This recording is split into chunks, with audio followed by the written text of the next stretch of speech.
ശിവായ. ഹര ഹര ശിവശങ്കര. ജയ ജയ ശിവശങ്കര. ഓം മമ ഗുരു മഹാദേവ നമോസ്തുതേ.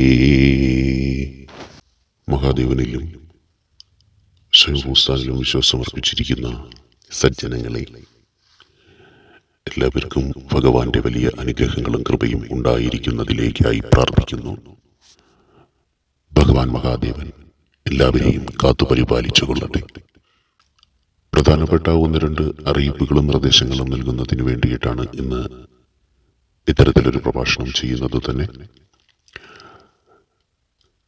മാർച്ച് 8-ാം തീയതിയാണല്ലോ ശിവരാത്രി ദിവസമായി ഭക്തിപൂർവ്വം നമ്മൾ ആഘോഷിക്കുന്നത്. ഇവിടെ നമ്മുടെ ആശ്രമത്തിൽ നമ്മൾ കഴിഞ്ഞ വർഷത്തെ ശിവരാത്രി പ്രഭാഷണം കേട്ടു നോക്കുക. അത് പ്രകാരം ഇവിടെ ശിവരാത്രി നോമ്പ് ആരംഭിച്ചിട്ടുണ്ട്. എന്നാൽ എല്ലാവർക്കും അതുപോലെ ചെയ്യുക പ്രയാസമാണ്. എന്നാൽ മനസ്സ് വെച്ചാൽ ചെയ്യുവാനും കഴിയും. 18-ാം തീയതി മുതൽ നോമ്പിന്റെ ആരംഭം കുറിച്ചു. എന്നാൽ ഇനി വരും ദിവസങ്ങളിൽ കൂടുതൽ സമയവും പ്രാർത്ഥനയും പുണ്യസ്ഥല തീർത്ഥയാത്രയും അതോടൊപ്പം ഭക്ഷണ കാര്യങ്ങളിലുള്ള ക്രമീകരണവും ഒക്കെയും നടത്തിക്കൊണ്ടാണ് മുന്നോട്ട് പോകുവാൻ ഉദ്ദേശിക്കുന്നത്. പ്രത്യേകമായിട്ട് നിങ്ങൾ അറിഞ്ഞിരിക്കേണ്ട കാര്യം, ശിവരാത്രി വരെയും വാട്സാപ്പിൽ കൂടിയുള്ള ചോദ്യങ്ങൾക്ക് കൃത്യസമയത്ത് തന്നെ മറുപടി നൽകുവാൻ ഗുരുവിനെ കൊണ്ടോ മഹാദേവ പ്രചാരക സംഘത്തെ കൊണ്ടോ സാധ്യമല്ല. അത് കണ്ടതിന് ശേഷം ഒരു സമയം ലഭിക്കുന്നതനുസരിച്ചായിരിക്കും മറുപടി നൽകുന്നത്. അതുപോലെ തന്നെ ഇതിന്റെ എല്ലാ പ്രവർത്തകരും ഈ ശിവരാത്രി നോമ്പിന്റെ ഭാഗമായിട്ട് ഒരുങ്ങിക്കഴിഞ്ഞു. ഇനി വരുന്ന ആഴ്ചകളിലുള്ള പ്രഭാഷണങ്ങൾ ഇടയ്ക്ക് ചിലപ്പോൾ മുടക്കാൻ വന്നേക്കാം. എന്നിരുന്നാലും അത് ഇവിടെ നിന്ന് ഗുരു തയ്യാറാക്കി മഹാദേവ പ്രചാരക സംഘത്തിനെ ഏൽപ്പിച്ചിട്ടുണ്ട്. അവരും ഈ ശിവരാത്രി നോമ്പിന്റെയും അതുപോലെ തന്നെ മറ്റ് സേവന പ്രവർത്തനങ്ങളുടെയും ഭാഗമായി നിൽക്കുന്നത് കൊണ്ട് അത് യഥാക്രമം അത് നിങ്ങൾക്ക് കേൾക്കത്തക്ക രീതിയിൽ എഡിറ്റ് ചെയ്ത് അത് നമ്മുടെ ചാനലിൽ ഇടേണ്ടതുണ്ട്. അതിനൊക്കെ ഒരു സമയം വേണം. അപ്പോൾ അത്തരത്തിൽ സമയം ലഭിക്കാതെ വന്നാൽ ചിലപ്പോൾ പ്രഭാഷണം ചിലപ്പോൾ മുടക്കം വന്നേക്കാം. മുടങ്ങാതിരിക്കുന്നതിന് വേണ്ടിയിട്ടും ശ്രദ്ധിക്കുന്നുണ്ട്.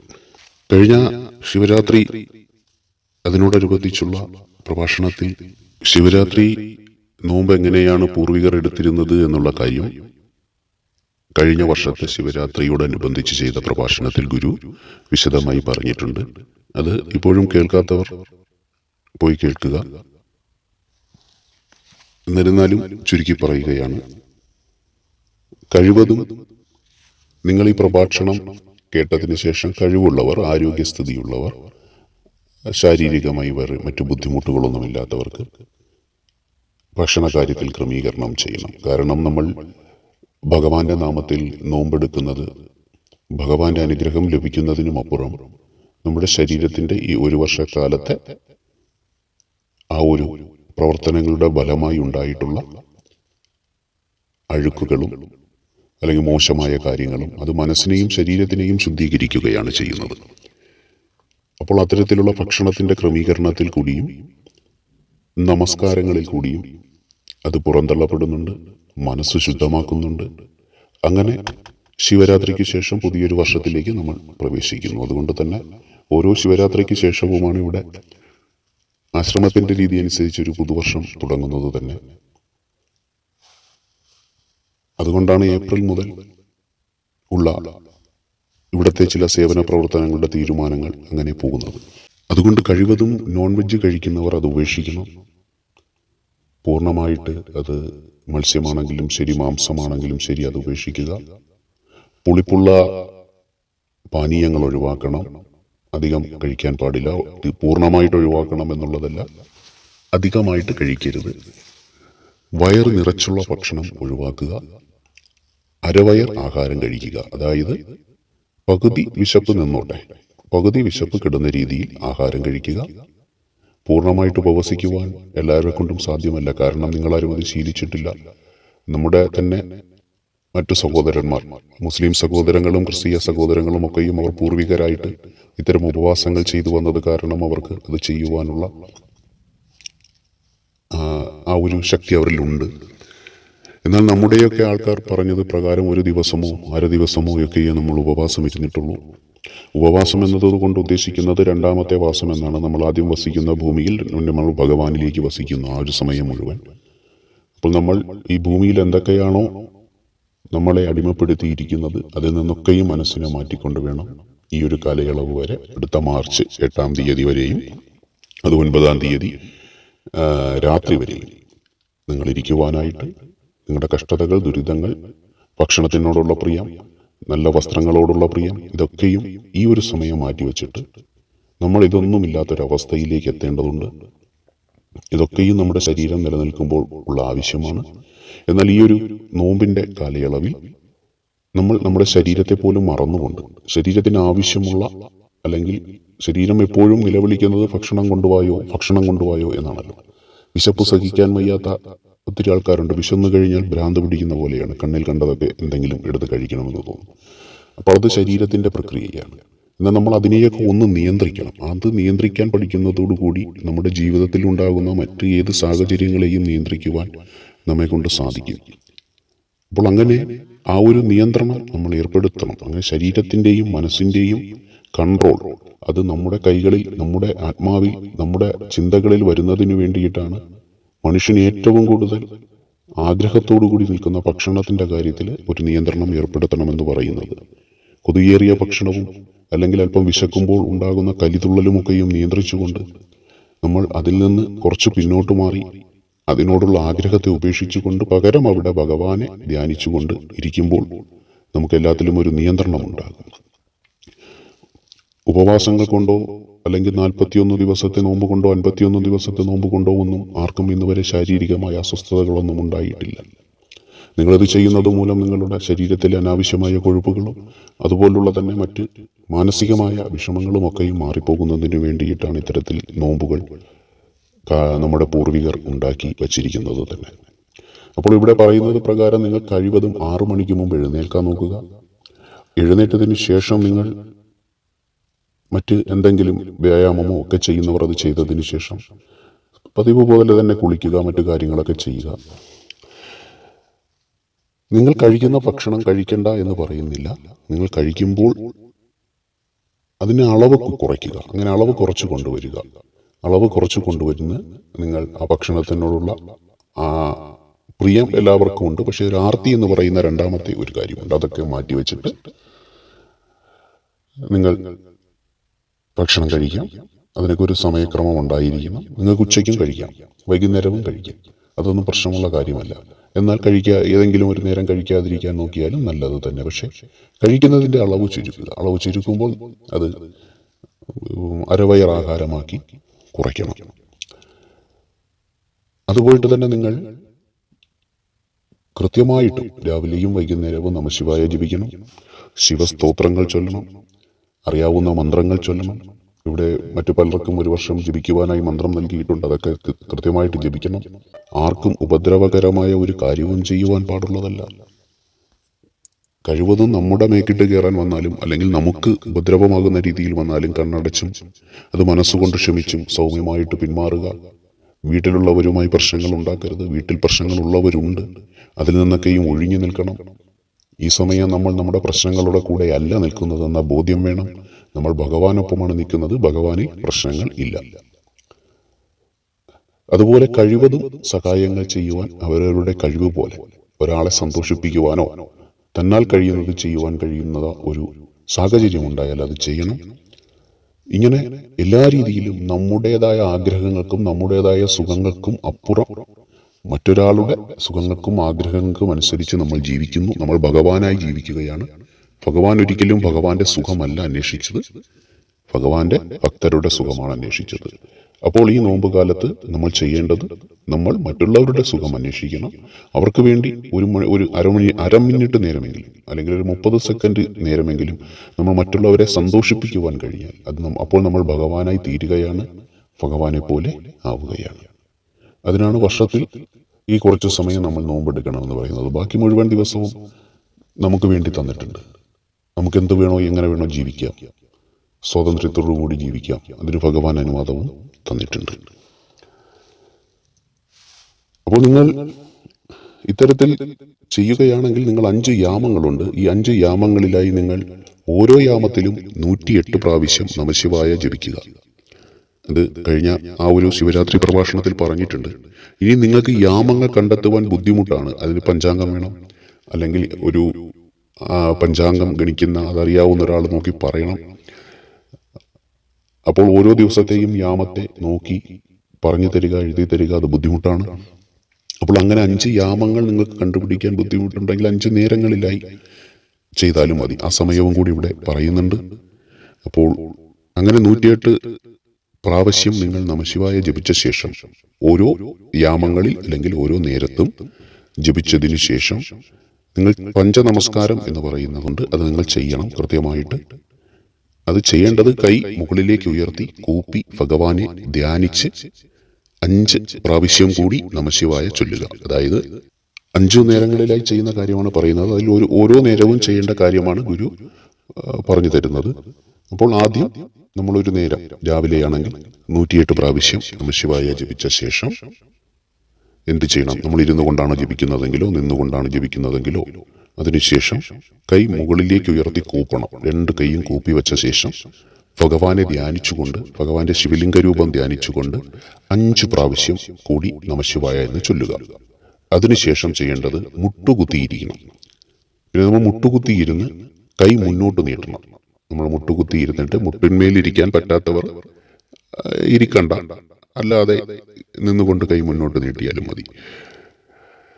അങ്ങനെ കൈ മുന്നോട്ട് നീട്ടി 5 പ്രാവശ്യം കൂടി ഓം നമഃശിവായ എന്ന് ജപിക്കണം. കൈ മുന്നോട്ട് നീട്ടുമ്പോൾ ശ്രദ്ധിക്കേണ്ട കാര്യം, നമ്മുടെ കൈ ഭഗവാനിൽ നിന്ന് വരം വാങ്ങുന്ന രീതിയിലേക്ക് നമ്മുടെ 2 കൈപ്പത്തിയും മലർന്നിരിക്കുക, കമഴ്ന്നിരിക്കരുത്, മലർന്നിരിക്കണം കൈപ്പത്തി. നമ്മൾ ഭഗവാനിൽ നിന്ന് അനുഗ്രഹം വാങ്ങുന്നു അല്ലെങ്കിൽ യാചിക്കുന്നു, ആ രീതിയിലേക്കാണ് നമ്മുടെ കരം നിൽക്കേണ്ടത്. കമഴ്ത്തി വെക്കരുത്. കമഴ്ത്തി വെച്ച് കഴിഞ്ഞാൽ നമ്മൾ മറ്റൊരാൾക്കത് കൊടുക്കുന്നു എന്നുള്ളതിന് തുല്യമാണ്. നമ്മൾ ഭഗവാനോളമുള്ള ആളല്ല.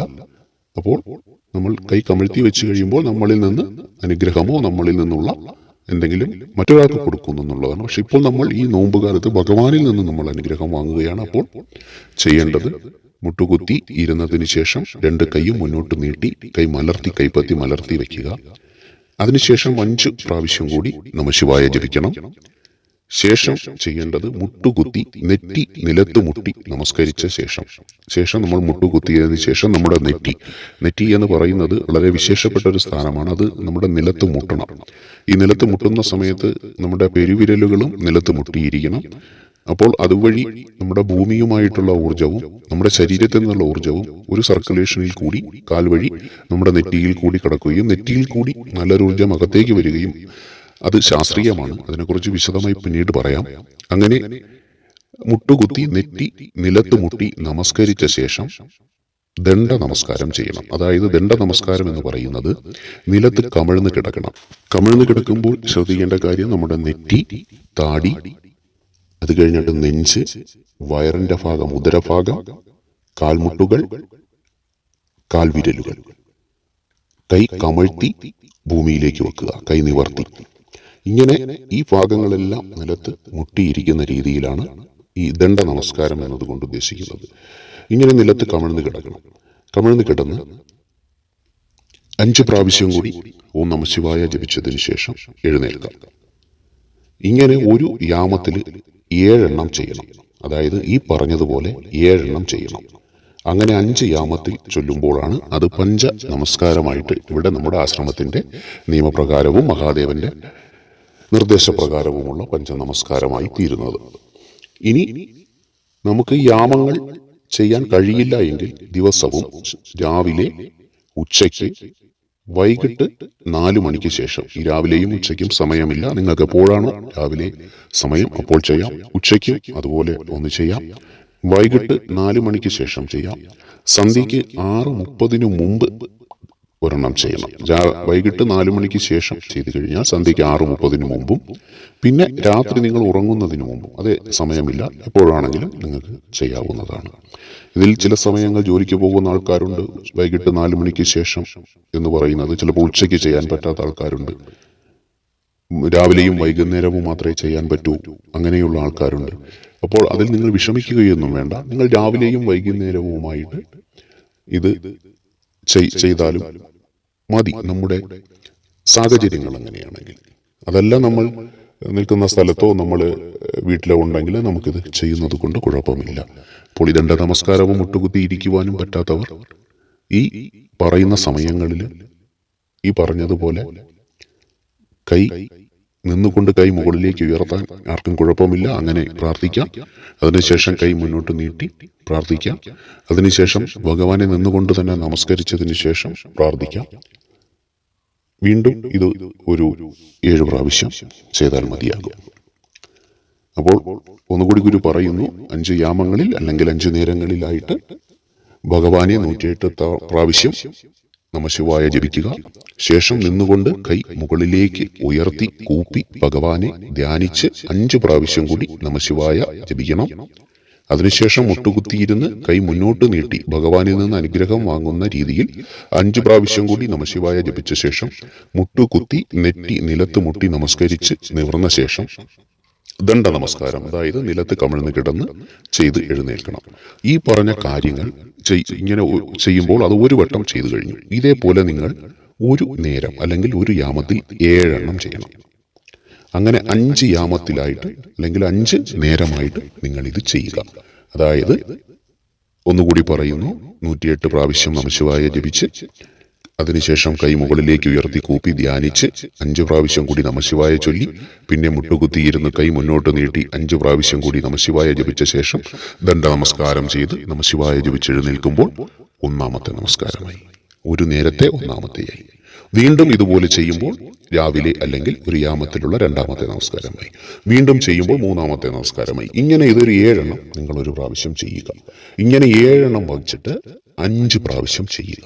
ഇങ്ങനെ ഒരു ദിവസം 5 തവണ നിങ്ങൾ ചെയ്തിരിക്കണം. 5 തവണ ചെയ്യുവാൻ കഴിയാത്തവർക്ക് ഗുരു നേരത്തെ പറഞ്ഞതുപോലെ 2 എണ്ണം ചെയ്താലും മതി.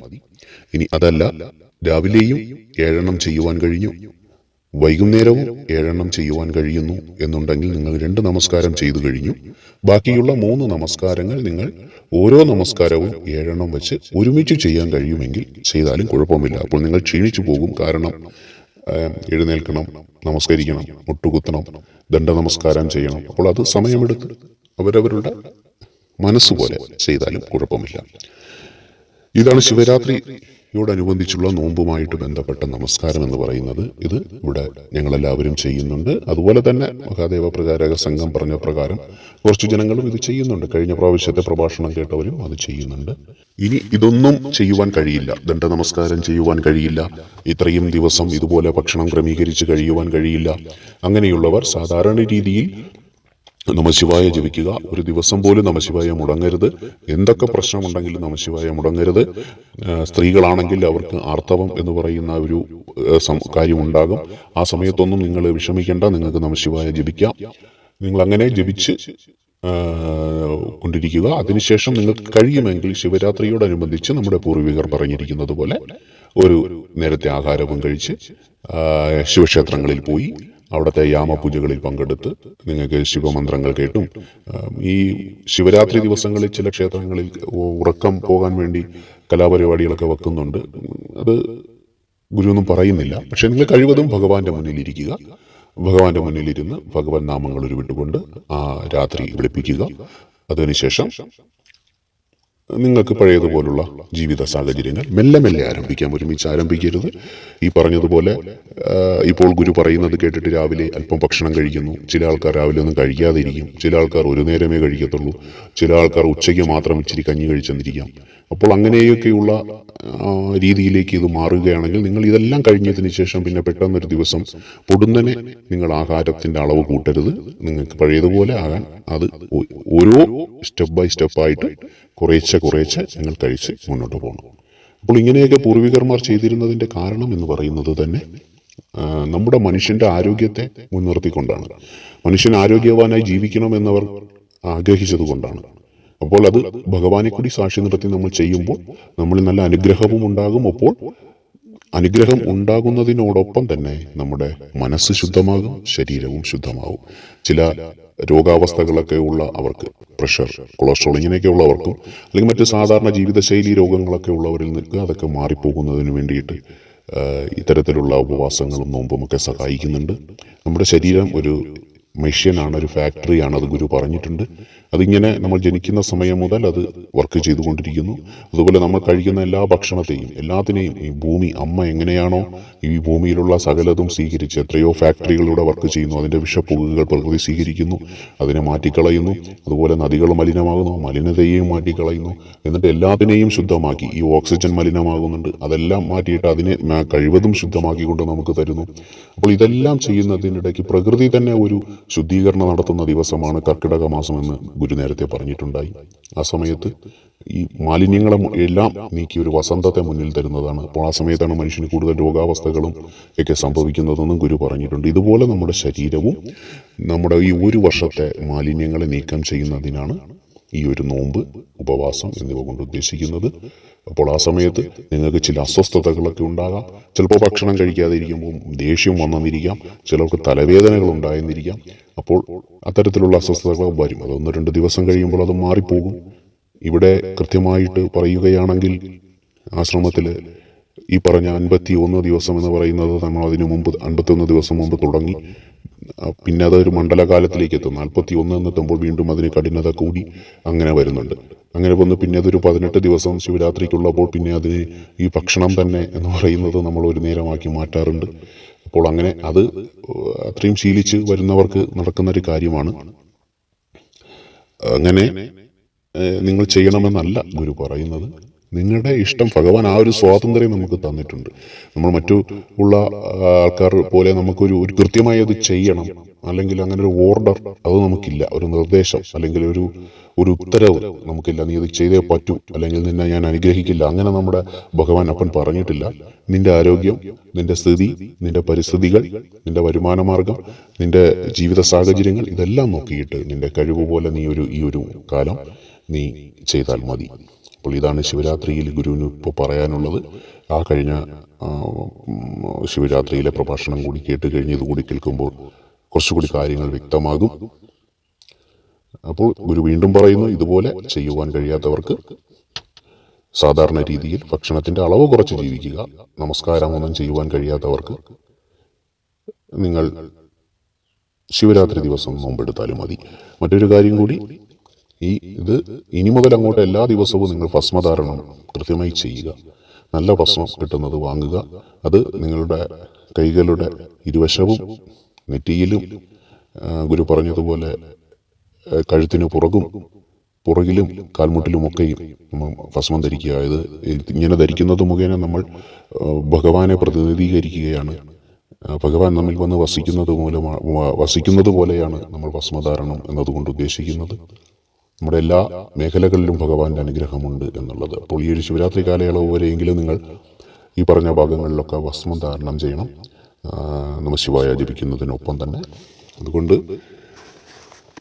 പ്രത്യേകിച്ച് കുടുംബത്തിൽ പ്രശ്നം, ദുരിതം, വിഷമങ്ങളൊക്കെ ഉണ്ടെങ്കിൽ അതൊക്കെ മാറ്റിവെക്കുക. ഈ ഒരു സമയം നിങ്ങൾ ഭഗവാനിൽ സമർപ്പിച്ചിരിക്കുമ്പോൾ ആ വരുന്ന കൂടുതൽ ദിവസങ്ങൾ ഭഗവാൻ നിങ്ങൾക്ക് തന്നിട്ടുണ്ട്. അതൊക്കെ ഭഗവാൻ സന്തോഷമുള്ളതാക്കി തീർക്കും.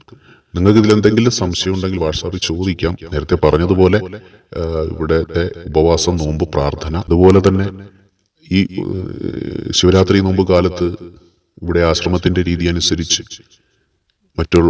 ഒത്തിരി സംസാരം, മറ്റു രീതിയിലുള്ള കാര്യങ്ങളൊന്നും പാടില്ല. കഴിവതും നമഃശിവായ ജപിക്കുക, ശിവകഥകൾ കേൾക്കുക, ശിവവചനം ഉരുവിടുക, ഇതൊക്കെയാണ് ചെയ്യുന്നത്. അപ്പോൾ കഴിവതും വോയിസ് മെസ്സേജുകൾ അയക്കുന്നവർ കഴിവതും ഒരു 2-3 മിനിറ്റ് ദൈർഘ്യമുള്ള രീതിയിൽ അയക്കണം. അതിൽ കൂടുതൽ 5-10 മിനിറ്റൊക്കെ അയച്ചാൽ കേൾക്കാനുള്ള സമയം ഉണ്ടാകില്ല. അത് പിന്നീട് പെൻഡിങ്ങിൽ വെച്ചിട്ട് മാർച്ച് മാസം കഴിഞ്ഞാലേ അത് കേൾക്കാനുള്ള സാഹചര്യം ഉണ്ടാകൂ. കഴിവതും ചുരുക്കി പറയുവാനുള്ള കാര്യങ്ങൾ അയക്കുക. അതിൻ്റെ സാരാംശം എന്താണ് നിങ്ങൾ ആഗ്രഹിക്കുന്നത്, എന്താണ് ഉദ്ദേശിക്കുന്നത്, അത് കഴിവതും ചുരുക്കി അയച്ചു തരിക.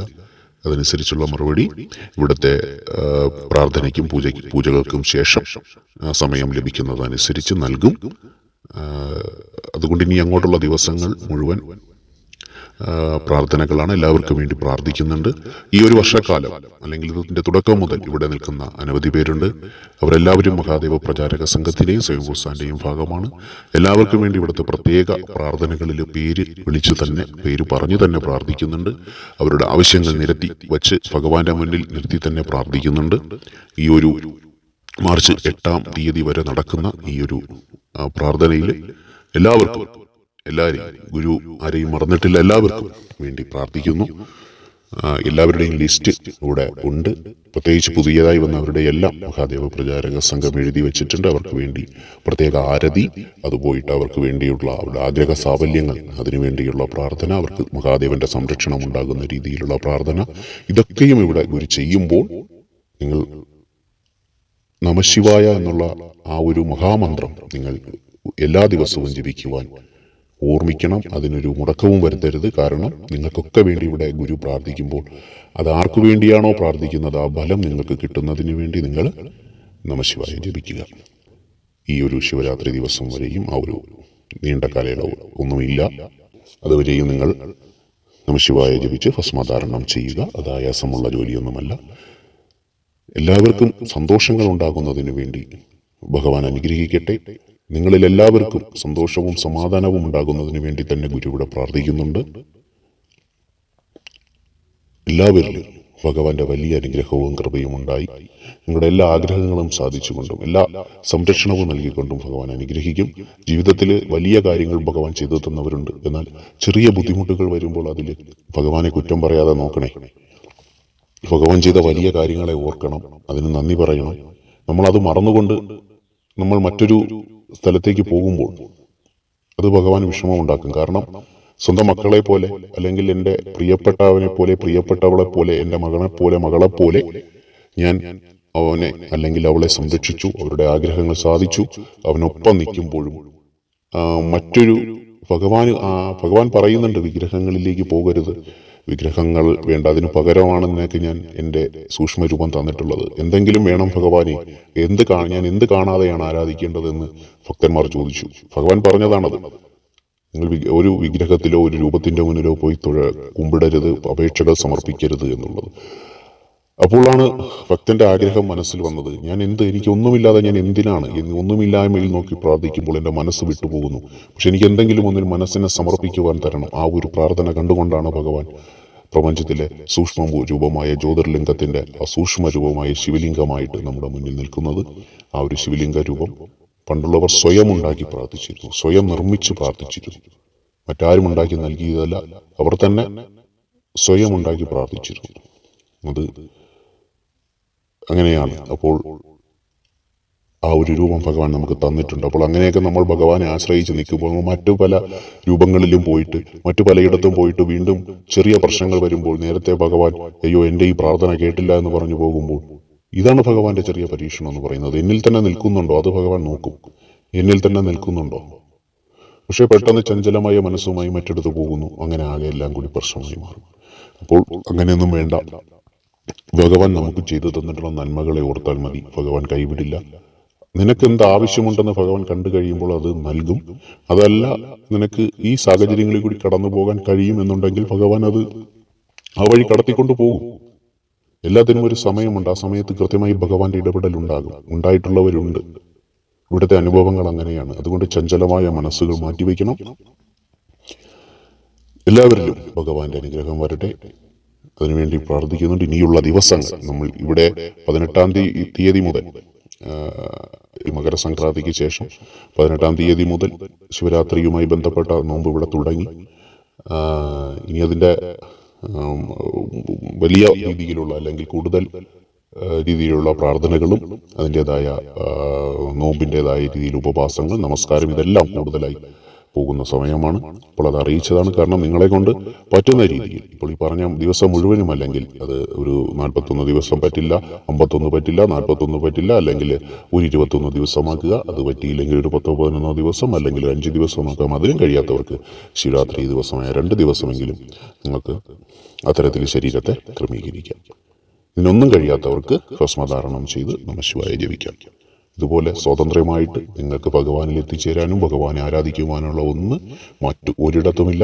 നിങ്ങളുടെ ആഗ്രഹത്തിനൊത്തു തന്നെയാണ് ഭഗവാൻ നിൽക്കുന്നത്. നിങ്ങളെ ബുദ്ധിമുട്ടിച്ചുകൊണ്ടോ നിങ്ങളെ കഷ്ടപ്പെടുത്തിക്കൊണ്ടുള്ള ആരാധനാ രീതികളൊന്നുമില്ല. എന്നാൽ നിങ്ങളുടെ ശരീരത്തിനും നിങ്ങളുടെ മനസ്സിനും നിങ്ങളുടെ രോഗങ്ങളിൽ നിന്ന് നിങ്ങളെ മുക്തി ചെയ്യുന്നതിനും വേണ്ടിയിട്ടുള്ള ചില ക്രമീകരണങ്ങൾ ഭഗവാൻ പറയുന്നുണ്ട്. അത് നിങ്ങളുടെ ഇപ്പോഴത്തെ അവസ്ഥയ്ക്കനുസരിച്ച് ചെയ്യുക. എല്ലാവരെയും ഭഗവാൻ അനുഗ്രഹിക്കട്ടെ. എല്ലാവർക്കും സർവ്വ ഐശ്വര്യങ്ങളും ഉണ്ടാകട്ടെ. എല്ലാവരുടെയും എല്ലാവിധ അസ്വസ്ഥതകളും മാറ്റിക്കൊണ്ട് ഭഗവാൻ നന്മകളെയും സന്തോഷങ്ങളെയും തരുവാനായി പ്രാർത്ഥിക്കുന്നു. ഓം ഹര ഹര ശിവശങ്കര, ജയ ജയ ശിവശങ്കര. ഓം കൈലാസവാസ, ഓം സർപ്പധാരി, ഓം ഭസ്മഭൂഷണ, ഓം ഗംഗാധര, ഓം ജടാധര, ഓം ത്രിനേത്ര, ഓം ത്രിശൂലനാഥ, ഓം ഉമാമഹേശ്വര നമോ നമഃ.